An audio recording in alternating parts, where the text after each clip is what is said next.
mai, haere mai. Welcome to the Maxim Institute podcast. My name is Jason, and I'm the Communications Manager at Maxim Institute.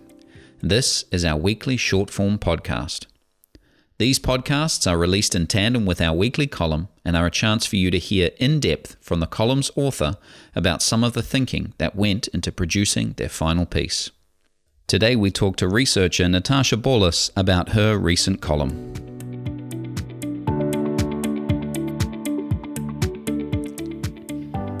Natasha, welcome to the podcast. Thank you. It's great to be here. We are talking today about your latest column, Prizewinning Birds versus AI. Now, that's not two things that would normally go in a sentence together, AI and prize winning. They do in my mind. It's just it's synonymous. Great. So how did they end up in your inbox at the same time? Well, the inbox is exactly where they ended up. I receive a diplomatic newsletter weekly, and New Zealand rarely gets a mention, but they did this time. They were actually top of the list. Top of the list. Yeah. Unfortunately, it was the tongue-in-cheek, cutesy introduction to the newsletter where they, yes, the world is blowing up and all sorts of things are going on, but New Zealand voted about a bird 2 years ago today, and it's their anniversary. So that was... New Zealand continues to be the cutesy schmootsy of the world. That's right. That's right. But the other thing that was going on at the same time was, the Bletchley conference that was around AI. They just had a declaration that came out as a result of that. Many countries had signed up. And so obviously those two things side by side, I just started. The interesting thing is that the bird of the year, we all know about that. And that's right. Like internationally, people know about it. And John Oliver started this massive campaign about it. But it's a phenomenon now. Yeah, it is. It's become its own thing, right? Internationally, but not many of us, almost none of us, I think, would have heard of the Bletchley AI Summit. It didn't get a lot of media coverage in New Zealand. To be honest, the two articles that I found in the lead up to writing this column was, one was a press release by the Ministry of Business, Innovation and Employment. Yes. We're going. Yeah, this is an exciting thing and we're looking forward to going. The next one was, hey, this thing happened and we didn't get there. I'm not sure what went on there, but unfortunately that was kind of the news is there is no news as far as New Zealand Nothing to see here, just move along. Yeah. And so part of your writing this is to bring to our attention the fact that we actually as New Zealand need to be engaged in these conversations. Yeah, absolutely. I think, the funny thing was these are two very different things. They just happen to be in the same article. But the more I looked into it, the Bird of the Year Awards has had some digital interference before. Oh, yeah. Has it now? Oh, dear. So it turns out, that I think it was it 2019, the Russian vote there were a lot of Russian votes, and there was a question about whether there may have been some sort of meddling. And I'm sure, they kind of... If I was going to run a test, like a first iteration of my ability to interfere with the democratic process, the Bird of the Year Award is like the place to do it. Right. Yeah. I think the other thing that was going on at the same time was I'd been away to Europe. I'd come back to New Zealand and it is spring. Yeah. The birds, it's beautiful. The Bird of the Year Awards are going on. There's so much about New Zealand that just feels so close, but also maybe a bit insular because I'd just come back from Europe and, at the time I'd been away, that you've got the war in Ukraine, you've got the Hamas attacks had happened around that same time as well.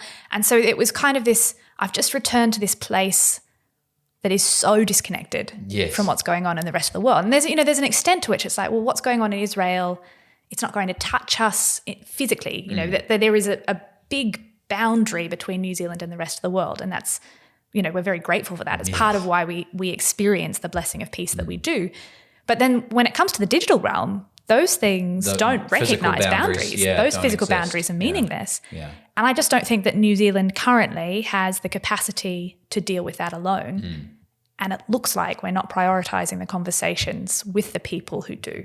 So in some ways, our physical understanding of the world has bled over into our digital understanding. I think so. I think it's hard to feel engaged with the rest of the world when you're here. But we need to. We need to. Yeah. And so what can we do then in order to, other than going to these conferences that we say we're going to go to and signing up to these things? Always good. Yeah. I think, one of the things to say is that Maxim Institute has put out a very comprehensive paper on the issue of digital and AI and democracy in particular.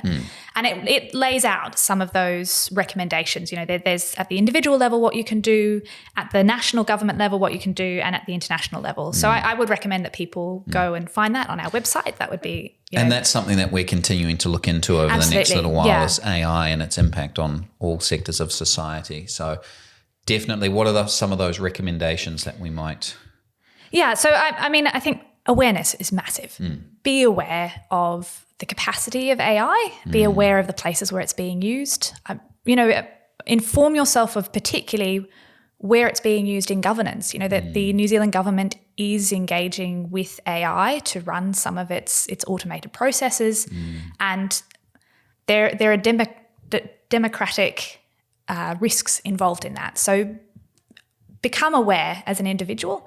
And then at the national level, we really need to be looking at creating a business unit or some body that of experts who are responsible for looking into the risks of AI. Also the opportunities. There's opportunity cost. If we don't get on board with AI, we might miss out on some things that other countries will move miles ahead. And we'll just get we left don't in the dust. We don't get left behind there either. But then international relationships, really, really important because we're not the biggest developers of AI.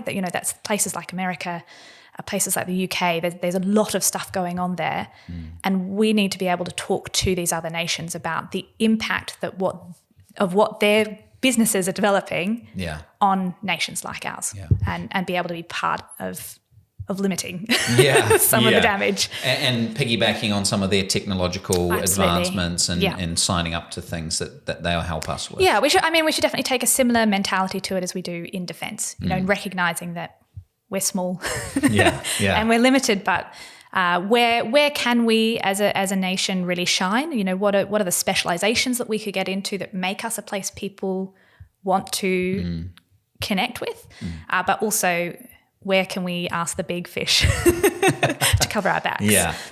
Great. Yeah. Oh, well, good thoughts, Natasha. Thanks for being with us today. Thank you.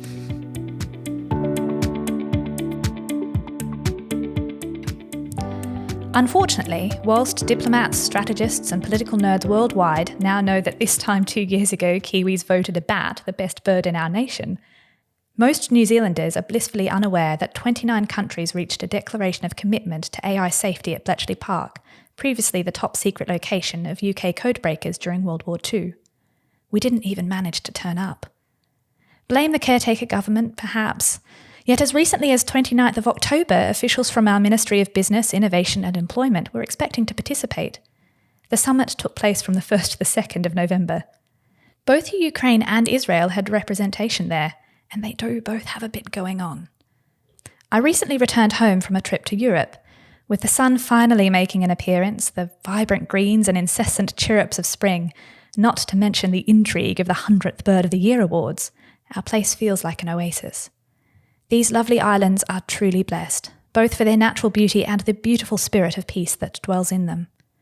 There is a great distance between Aotearoa, New Zealand, and some of the ugliest and most brutal humanitarian tragedies currently occurring in the wider world. But with the rise of AI technologies, that distance is shrinking. Maxim recently published a paper on the threat that AI poses to democracy here. It's not only at the highest levels that we feel the impacts of these technologies. In 2019, a flurry of votes from Russia for the Bird Awards brought the final tally under scrutiny. The Bletchley Declaration is a landmark, an international commitment to design, develop and deploy AI in a manner that is safe, in such a way as to be human-centric, trustworthy and responsible.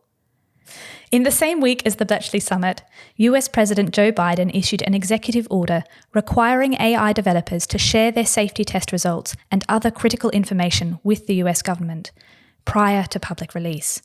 The order follows a year of action by other countries and international bodies. The EU began working on regulations on the development and use of AI in 2021, And though they are yet to be passed into law, there has been significant progress on these throughout 2023. Aotearoa New Zealand does not have any AI-specific laws. Our only AI-specific policy is the Algorithm Charter, to which most government agencies, but not all, are signatories. We can't afford to be left out of the AI conversation. There's too much to lose in terms of security, economic advantage, and our place in the high-tech race. Also, if malignant foreign actors hijack this year's vote, the red-billed gull could win Bird of the Century. Everyone knows that Tui deserves it, right? Thanks for listening to the Maxim Institute podcast. If you'd like to hear more from us and keep up with the rest of our research and analysis of politics and policy in New Zealand, you can sign up on the homepage of our website to get our monthly forum email and invitations to future Maxim Institute events. You can search and subscribe to us on Apple Podcasts, Spotify, iHeartRadio, or wherever you get your podcasts. From the team at Maxim, mā te wā, goodbye for now.